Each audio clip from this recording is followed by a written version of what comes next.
4 ժամվա մեջ 4 անձինք են մահացել, սպանվել։ Ձեռք եք բերել ապացույց, որ անմեղսունակա։ 2 թերթ ֆիզիկական, հոգեկան եւ ներառյալ վիճակի նկարագրություն, երբ որ բուժումը ավարտվեց, երբ որ նրա վիճակը կարգավորվեց, նա բացառապես ենթակա ազատման վերադարձման իր բնակության վայր։ Մարդն ունեցել է օրինական որսորդական հրացան։ Մարդը վերադառնալու ինչ-որ ժամանակ անց գյուղ եւ ինչ արհավիրք էինք մենք սպասելու։ Արմնուր լրատվականի հարգելի հետևորդներ, մենք մեր տաղավարում հյուրընկալել ենք փաստաբան Գոռ Ալոյանին։ 2025 թվականին հոկտեմբերին Արամոսում ողբերգական դեպք տեղի ունեցավ։ 4 ժամվա մեջ 4 անձի կյանք խլեց։ Թադևոս Հովակիմյանը հայտնվեց մեղադրյալի աթոռին, սակայն ավելի ուշ Հայաստանի Հանրապետության քննչական կոմիտեն պաշտոնապես հայտնեց, որ անձը անմեղսունակ է ճանաչվել։ Արամուսցիները ոտքի էին կանգնել եւ պահանջում էին արդարություն, ինչպես կարող է 4 ժամվա մեջ 4 անձի կյանք խլած անձը ճանաչվել անմեղսունակ։ Իդեպ, նաև արամուսցիները մեզ պատմում էին, որ վերոնշյալ անձը ՔՊ անդամ է եղել, ինչպես նաև ՔՊ-ականների հետ սերտ հարաբերությունների մեջ է եղել, միգուցե այս հանգամանքով է պայմանավորված, որ նրան փորձում են գործից մաքրել։ Մենք այս քրեական վարույթի ողջ հանգամանքների մասին եւ այն փակուղու մասին, որ հայտնվել են սպանվածների հարազատները, կզրուցենք փաստաբան Գոռ Ալոյանի հետ, որը սպանված Էրիկի ծնողների ներկայացուցիչն է։ Պարոն Ալոյան, շատ շնորհակալ եմ, որ չմերժեցիք մեր հրավերը։ Ինքս եմ շնորհակալ։ Ինչ է կատարվում այս աղմկահարույց քրեական գործով։ Ինչ վերաբերում է բուն թեմային, ապա ասեմ, ինչպես դուք նշեցիք, երբ որ եզրակացությունը ստացվել է եւ Թադևոս Հովակիմյանը ճանաչվել է անմեղսունակ, այդ պահից սկսած վարույթ իրականացնող քննիչի կողմից քրեական վարույթը փոխակերպվել է բժշկական բնույթի հարկադրանքի միջոց կիրառելու մասին վարույթի։ Այսինքն ներկա պարագայում մենք քրեական վարույթի հետ գործ չունենք, գործ ունենք բժշկական բնույթի հարկադրանքի միջոց կիրառելու մասին վարույթի հետ, որտեղ չկա հանցագործ, որտեղ չկա պատիժ, գոյությունյան, ինչպես նշեցի, հարկադրանքի միջոցի արդեն իսկ փոխակերպված վարույթ եւ վերջո վրա է հասնելու անվտանգության միջոց։ Իսկ մենք գիտենք, որ անվտանգության միջոցները 3-ն են, ամենայն հավանականությամբ հենց բժշկական բնույթի հարկադրանքի միջոց կկիրառվի հարկադիր բուժման տեսքով։ Մի փոքրիկ այսպիսի այդ իրավաբանական այդ տերմին դիզնանք, այսինքն Թադևոս Հովակիմյանը, որը հիմա հոգեկան առողջության կենտրոնում բուժվում է, որտեղ նա ունի առողջական խնդիրներ, ինքը մի գեղեցիկ օր ազատ է արձակվելու, եթե բուժվի, ազատ է արձակվելու ու գնալու է տուն։ Ու այդ 4 անձանց, որոնց սպանել են, իրենց ճակատագիրը մնալու է այդպես, այսինքն անձը խնդիրներ ուներ, բուժվեց գնաց տուն։ Այդպես է։ Այդպես է, միանշանակ այդպես է, հենց դա է նաև պատճառ հանդիսացել, որ մեր կողմից միջոցներ են ձեռնարկվել, մասնավորապես վարույթ իրականացնող քննիչին մեր կողմից միջնորդություն է ներկայացվել, լրացուցիչ կամ համալիր դատանարգոլոգիական, դատահոգեբուժական, համալիր հանձնաժողովային փորձաքննություն նշանակելու մասին։ Ցավոք մեր միջնորդությունը քննիչի կողմից մերժվել է։ Ինչու՞ կա պատճառաբանություն բանալու։ Ես չեմ ուզենա շատ այդ նախաքննական գաղտնի կոչված հիմնավորումների մեջ անդրադառնամ, բայց եթե այդ պատճառաբանությունը եթե անգամ եղել է, մենք դրա հետ համաձայն լինեինք, մենք դատախազին չէինք բողոքարկի։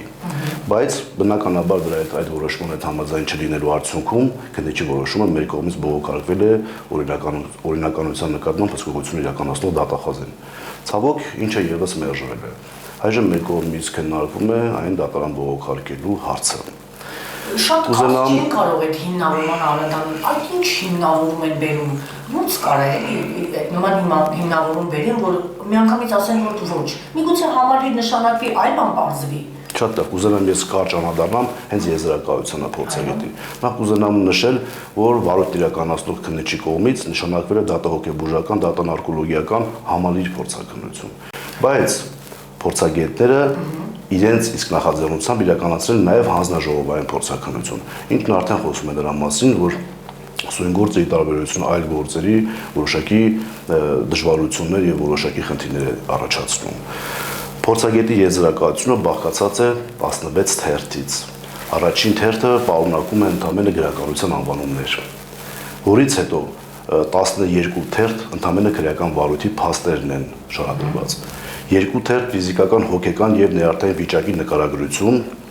ընդ որում ուզում եմ այստեղ նշել, որ բնականon կյանքով ապրող եւ նորմալ բանականություն ունեցող անձի նկարագրություն է տրված։ Եվ վերջում 1 թերթ հետևություն։ Ուսումնասիրելիս միջև վերջին թերթը հետևությունը հասնելուց տպավորություն է ստեղծում, որ այն երկբա մեղսունակ է ճանաչվելու։ Բայց ի զարմանս ինձ եւ բոլորիս Այդ բոլորը կարդալուց հետո հասնում ենք հետևությունների մասը եւ տեսնում, որ չէ, անմեղսունակա ճանաչվել։ Այստեղ մեր առաջին անհամաձայնությունը մեր միջնորդությունում եւ բողոքում բարձրաձայնված է հետեւյալում։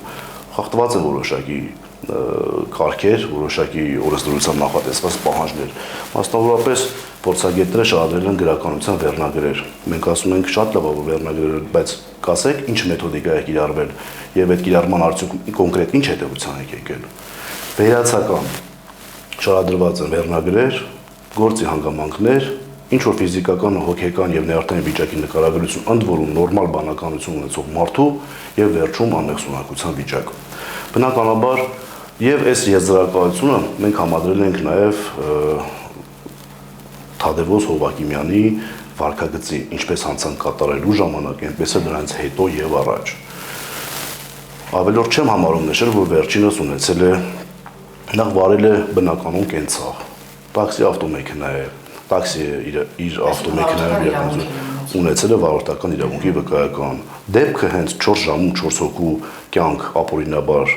խլվել է, սպանվել է նրա կողմից իր իսկ MR 155 տեսակի ողոր կապող հրացանից մարդն ունեցել է օրինական որսորդական հրացան։ Այս վարքագիծը դեռ ցուցմունքներին չեմ ուզում անդրադառնալ, թե սկզբում ինչ ցուցմունք ա տվել, հետո ճնշումների ներքո ինչ ցուցմունք ա տվել եւ այլ եւ այլ։ Այս ամբողջ վարքագիծը նաեւ փորձակնության եզրակացությունը համադրելու արդյունքում մեր մոտ հիմնավոր են դառնում կասկածնառային, որ պիտի նշանակվի առնվազն կրկնակի կամ դրացուցիչ փորձակնություն։ Եվ վերջապես մեկ այլ բան ասեմ, բարոյ իրականացնող մարմինն ամենքեւ չի ուզում նշանակի։ Ձերք եք վերել ապացույց, որ անմեղսունակա, վերացած այլ բան չի, խնդրեմ ամրապնդեք ձեր ապացույցը, եւս մեկ անգամ նշանակեք, ընդ որում հիմքերը ակնհայտ են։ Անալան, ինչ կասկածներ ունեք։ Միգուցե քաղաքական կապերն են, որ ինչպես նա է նշել, որ Ամեն Սիմոնյանի հետ լուսանկար ունի, այդպես էին ասում հարազատները, սպանվածի հարազատները, ինքը ԿՊ անդամ է եղել, Գյումրիում ընտրությունների է մասնակցել, անգամ մեկ տեղեկություն ունենա, որ ցուցմունքում էլ է ինքը նշել, որ ԿՊ-ականների հետ ինչ կապեր է ունեցել եւ այլն։ Ինչ կասկածներ եք, հնարավոր է քաղաքական կապերն են օգնում, որ Թադևոս Հովակիմյանին անհրաժեշտություն չկա համարի փորձակնության նշանակելու, որոշենք հարկադիր բուժման կտանենք, մի 2 տարի հետո դուրս կգա եւ իր համար ազատ կապրի։ Արդյոք այդ գործոնը տեսնում եք, այդ մտավախությունը, մտահոգությունը ունեք, որ քննիչ դատախազ համատեղ մերժում են միջնորդությունները։ Չեմ կարծում, ես չեմ մտածում, որ քրեական վարույթում կարող է լինել մի քննչական գործողություն կամ քրեադատավարական որոշում, ինչը պայմանավորված լինի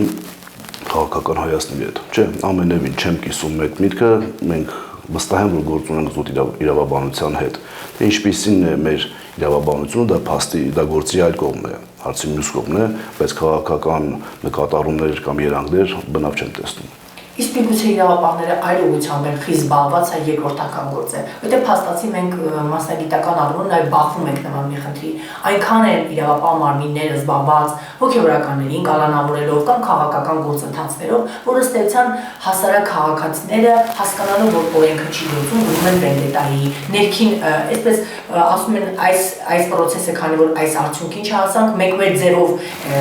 այս գործընթացը իրականացնենք։ Նման երևույթները շատ են ու վերջի շրջանում վենդետան անխուսափելի է։ Արդյոք երկրորդական է համարում միգուցե իրավապահ մարմինները կամ մի կողմ ենք ցե չեն կարևորում գործը, բայց միշտ մարդկային ճակատագրերի հետ մենք գործ ունենք։ Որտեր հարցը։ Հարցը նա է, որ արդյոք կախված է այն հանգամանքի հետ, որ միգուցե երկրորդական են համարում գործը։ Չեմ կարող պատասխանել հարցը։ Ես էլ կուզենամ հասկանալ որն է պատճառը կոնկրետ մերժումների եւ ամեն կերպ չնշանակելու։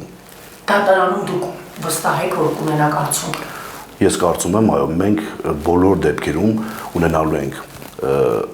ես չեմ պնդում, որ մենք ունենալու ենք հակառակը մեղսունակության վիճակում կատարված Թադևոս Հովակիմյան, բայց մենք տեսեք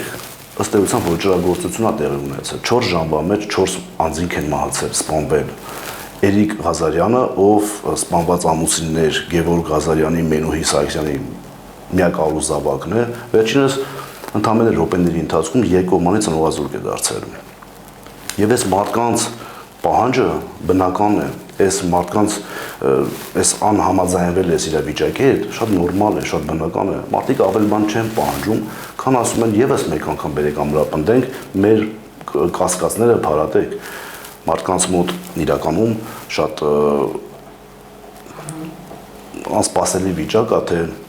այսպեսի ավարտ ունենալու դեպքում ինչ է լինելու։ Այս մարդը վերադառնալու ինչ-որ ժամանակ անց գյուղ եւ ինչ արհավիրք ենք մենք սպասելու։ Իսկ օրենքը ինչի ասում, ինչքան ժամանակահատվածում նա կարող է վերադառնալ, կարող է ինչքան բուժում։ Երբ որ նա բուժվի, վերականգնվի, որևէ ժամանակահատված չկա։ Երբ որ բուժումը ավարտվեց, երբ որ նրա վիճակը կարգավորվեց, նա բացառապես ենթակա ազատման վերադարձման իր բնակության վայր։ Այլ ընդհանրակարգ չկա։ Բուժվելուց հետո ընդհանրակարգ որ վերադառնա քրեակատարողական հիմնարկի պատիժը նման հանգամանքներ գործ չկա նման ընդհանրակարգ։ Շարունակվում է Արամուսում ըստեյության իրավապահների վերահսկողություն մենք նաև տարբեր մարզերում ունենք։ Արամուսում էլ նույն կարգավիճակը շարունակում են եւ Էրիկի անվտանգությունը եւ նաև սպանություն կատարող անձի տունը վերահսկողության տակ բայ, որտեղ ըստեյության համայնքի բնակիչները սառը կանգնած ասում էին, նա չպետք է վերադառնա համայնք կամ ընտանիքը չպետք է վերադառնա համայնք։ Իմ ունեցած տեղեկություններով ոստիկանները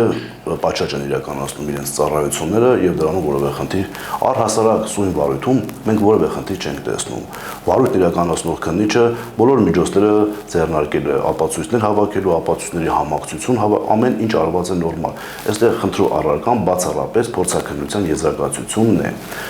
Ինչպես նշեցի, ունենք փորձաքննություն, ունենք եզրակացություն, անձը ճանաչել է անմեղսունակ։ Մենք ոչ թե կատեգորիկ ասում ենք, որ այս մարդը պիտի մեղսունակ լինի եւ դատապարտվի ՑՄ ազատազրկման, մենք ուղղակի պահանջում ենք, խնդրում ենք, ուզում ենք, որպեսզի եւս մեկ անգամ նրա անմեղսունակության վիճակը հաստատվի, որտեղ մենք մեծ հույսեր ունենք, որ միգուցե հերքվի։ Մեր հույսերը շատ ավելին ասում են։ Պարոն, իսկ դուք եք առաջարկել այդ հանձնաժողովը, թե դա նախաքննական մարմինը իր ցանկալի հանձնաժողովը կնշանակի, այդ ընթացակարգն եմ ուզում պատկերացնել, թե այսինքն ձեր կողմից նշանակված, որպեսզի օբյեկտիվ լինի եւ դուք վստահ լինեք, որ համալիրը փորձաքննությունը ամրապնդեց, որ այո, անձը անմեղսունակ է։ Ես կասկածի տակ մենք երբևէ բնավ չենք դնի անձանց ինչպիսի կամ ով լինելը, որովհետև այստեղ նաև փորձագետների մասամբ խնդիր ենք ունենալու, ինչ որ մասնագետներ պիտի ճանաչվեն փորձագետներ, դրա համար մենք դեռ այդ փուլ չենք էլ հասել, չենք կարևորում, մենք կարևորում ենք, որպեսզի մեր միջնորդությունը կամ բողոքը բավարարվի եւ նշանակվի, այդ որոշում ունենանք նշանակման, որից հետո նրանք տեխնիկական եւ ոչ այդքան կարևոր հարցեր են կարծում եմ։ Եվ թերևս վերջին հարցը արդեն կա դիմում դատարան, թե նախապատրաստական փուլում եք։ Դեռ ոչ, մենք քննարկումների մեջ ենք, մենք զրկված չենք այդ բողոքը ներկայացնել նաև դատաքննության փուլում, հետևաբար մենք քննարկում ենք այժմ նախաքննության փուլում, թե հետագայում ներկայացնենք, դեռ քննարկման փուլում է։ Շնորհակալություն հարգելի հետևորդներ, մեզ հետևելու համար, ինչպես արդեն նշեցի, մենք հետևողական կլինենք այս քրեական վարույթին հասկանալու համար, թե ողբերգական այս դեպքը արդյոք ունեցավ արդարացի նախաքննություն եւ արդարացի առհասարակ դատաքննություն։